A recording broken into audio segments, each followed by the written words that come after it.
Hello, and welcome to EPA's Energy Star Portfolio Manager Demonstration Series. In this video, we will cover the use of EPA's Portfolio Manager tool to comply with local and state building benchmarking ordinances. Energy Star is a voluntary program administered by the U.S. Environmental Protection Agency to help commercial building owners and operators improve the energy performance of their properties through strategic energy management. A primary resource provided by Energy Star is the Portfolio Manager tool, which is a free, web-based application to benchmark the energy performance of commercial and multifamily buildings. While participation in the Energy Star program and the use of its tools and resources is completely voluntary at the national level, a growing number of state and local jurisdictions have decided to require building owners to benchmark and report their property's energy performance, and to use EPA's Portfolio Manager as the primary tool for compliance. If you are required to benchmark your building to comply with a state or local ordinance, EPA can help you with questions related to the proper use and functioning of Portfolio Manager. However, any questions about state or local ordinances, including those related to deadlines, required data, extensions, exceptions, confirmation of receipt, and/or fines for non-compliance, should be directed to your state or local jurisdiction. You can find the link to a summary of state and local benchmarking ordinance contacts in the description of this video. Now, we are going to review the steps involved in accurately benchmarking your property, which will help you achieve successful compliance with your city or state's benchmarking ordinance. Before you get started, we encourage you to review and fill out the Portfolio Manager Data Collection Worksheet. The data required to benchmark your property will depend on your property type. Once you specify your location and property type, click Look up Required Data. From there, you will be provided with a list of inputs required for your property. You can even download this list as a Word document or PDF. This will ensure you have all the necessary information readily at hand prior to entering the data into the tool. If you don't already have a Portfolio Manager account, the first step will be to create one. You can do this by navigating to the Portfolio Manager login screen and selecting the option to Create a New Account. Once you have a Portfolio Manager account, this is where you will log in using the username and password that you set up. When you first log into Portfolio Manager, you will be taken to the My Portfolio screen. If you already have properties in your account, you will see them listed here. If not, now is the time to create them. If you would like to use predefined sample properties to familiarize yourself with the operation of Portfolio Manager, you can add up to 5 sample properties to your account from the Manage Portfolio sidebar on the My Portfolio page view. When you are ready to create your property record in Portfolio Manager, click Add a Property. You will first be taken to a screen where you will select your property type, the number of buildings that make up your property, and the construction status of your property. From there, you'll need to provide additional basic property information, including name, address, and gross floor area. If your city or state has provided you with a specific ID to use in the benchmarking and reporting process, this is the place to capture that. Click the drop-down box, choose the appropriate jurisdiction for which you are entering an ID, and then enter the identifier in the box provided. You will have the opportunity to review and update this information later. Please note that this identifier will be one that your city or state has provided. It will be different from the property ID assigned by the Portfolio Manager tool itself. Once you've filled out all required information, you'll be taken to a new page where you can provide further details regarding your property use. This is where the information you gathered in the Data Collection Worksheet will come in handy. Based on the primary property type you selected, you will be prompted to enter a few values related to your building's operating parameters. These values include the building's gross floor area and property type specific use details.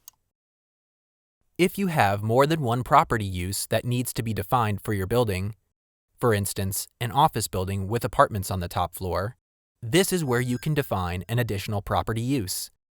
Just remember, the gross floor area allocated to all property uses must add up to the gross floor areas you entered when first setting up the property. If your property is a mixed-use building, such as an office building with a restaurant or retail space, EPA generally recommends that you enter as few additional property uses as possible. You should only create an additional property use if it satisfies any one of 4 criteria listed in the article, "When should I create separate property uses?" found in the Portfolio Manager FAQ database. Once you are done entering use details, click Add Property. Now your property record has been created in Portfolio Manager. The next step is to add your energy meters and corresponding consumption data. As a first step, you will want to check and see whether one or more of the utilities that serves your property offers streamlined access to energy consumption data for the purpose of benchmarking in Portfolio Manager. The best place to do this is on the Energy tab for your property record. From here, Portfolio Manager will let you know if your utility offers such a service and will provide links to your utility's webpage to help you take advantage of this offering. Other resources to help you identify those utilities offering data access solutions can be found at https://www.energystar.gov/utility-data. This includes an interactive map showing utilities that are helping building owners to obtain whole building consumption data for entry into Portfolio Manager. If you need to set up meters at your property, click on the Energy tab for your property record and then click Add a Meter. From here, you will be prompted to identify all sources of energy used in the operation of your property, as well as the number of meters you are setting up to track the total consumption of each fuel.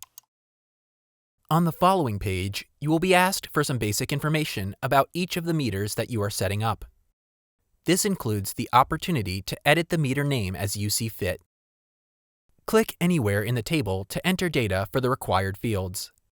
Generally speaking, the date meter became active should be the same as the start date of the first bill you will be entering for this meter. Once you click Create Meters, you will be prompted to enter specific consumption records for each meter that you have created. If you are entering the meter data yourself, these records will typically come directly from the monthly utility invoices you receive. In order for Portfolio Manager to calculate metrics for a given 12-month time period, it will need to see consumption records for all fuels for the full calendar period in question.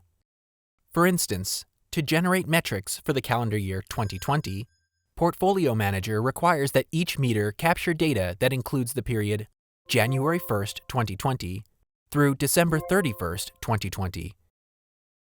If your utility does not bill according to calendar months, this means you will need 13 utility bills in order for Portfolio Manager to see a complete calendar year.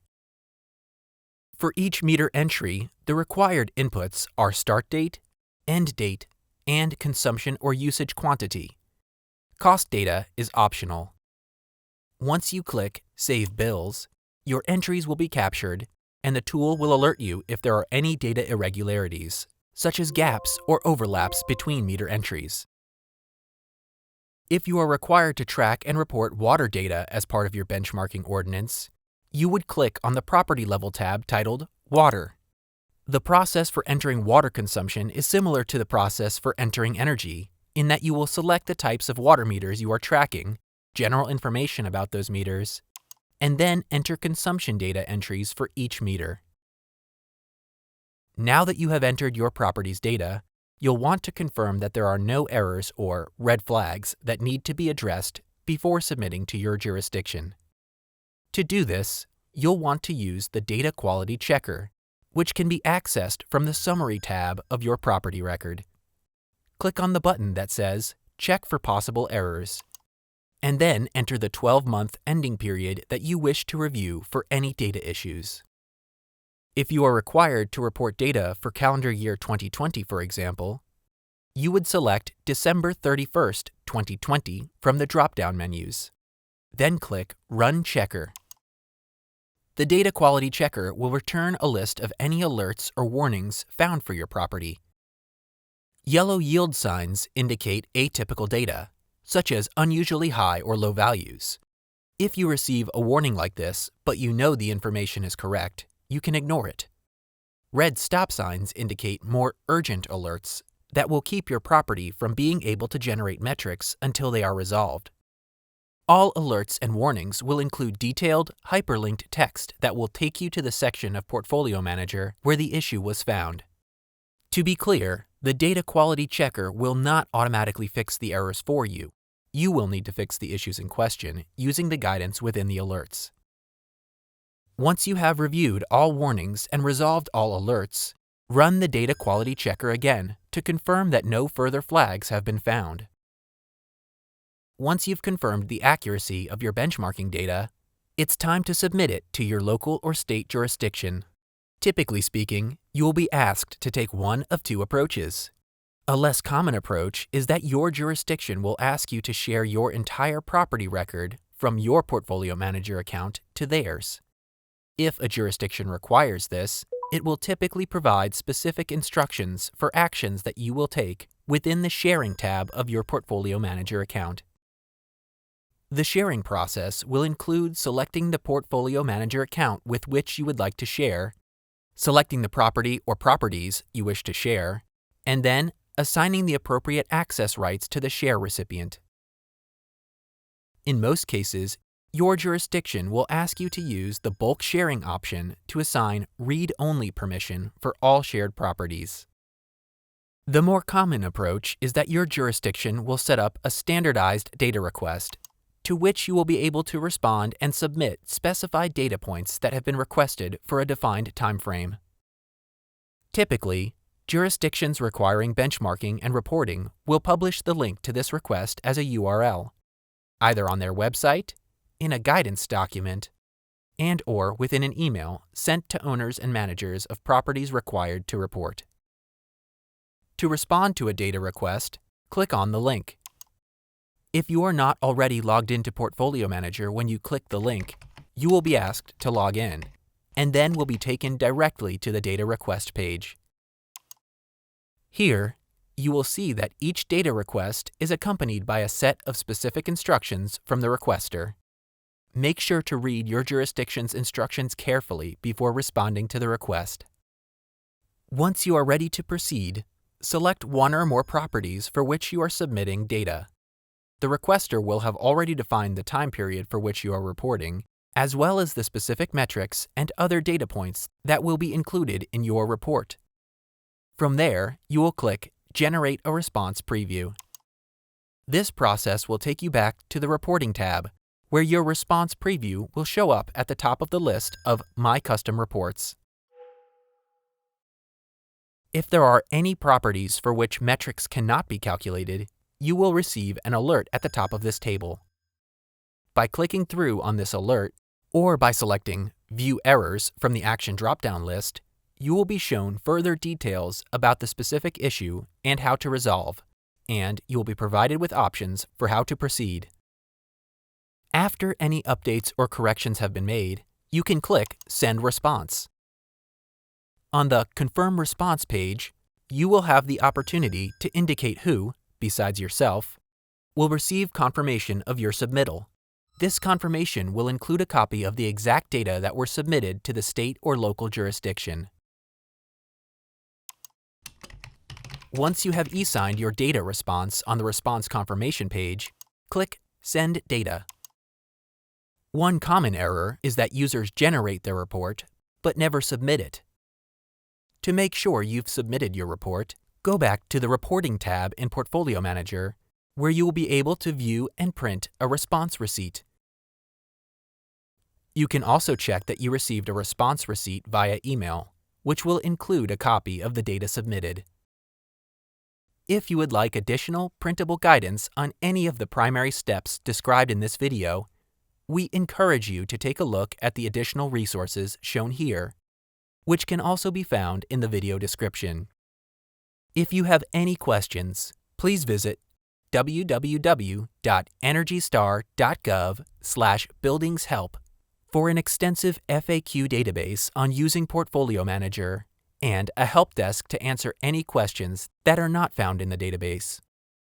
For information on how to get in touch with your state or local jurisdiction regarding benchmarking requirements, please follow the link in the video description. Thank you, and we hope this video has been useful in preparing you to benchmark your properties and submit your benchmarking data to your state or local jurisdictions.